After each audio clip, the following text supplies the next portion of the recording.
Bugün ad günündür, solup çiçekler.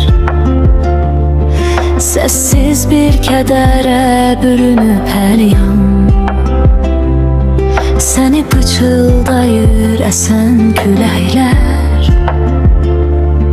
Hardasan ey mənim həyat yoldaşım? Yanımda olmalıydın sən bugün yenə. Birlikdə bir ömrü bölüşməliydi. Hələ deyilməmiş sözüm var sənə. Gərək yüz-üzə biz gülüşməliydik. Yoxluğun qəlbimdə sağalmaz yara. Adını anıram hərdən hər zaman. Fələk tez ayırdı, çəkdi bir ara. Ruhumun dayağı həyat yoldaşım.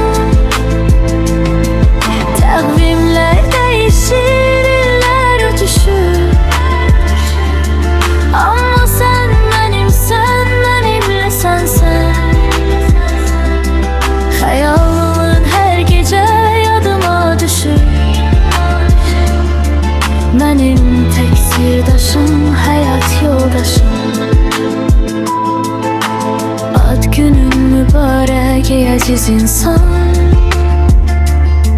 Cismin uzaq olsa eşqin yaşayır. Sən mənə hər zaman bir cansın. Qəlbim hər an səni sevir, hər an səni daşıyır.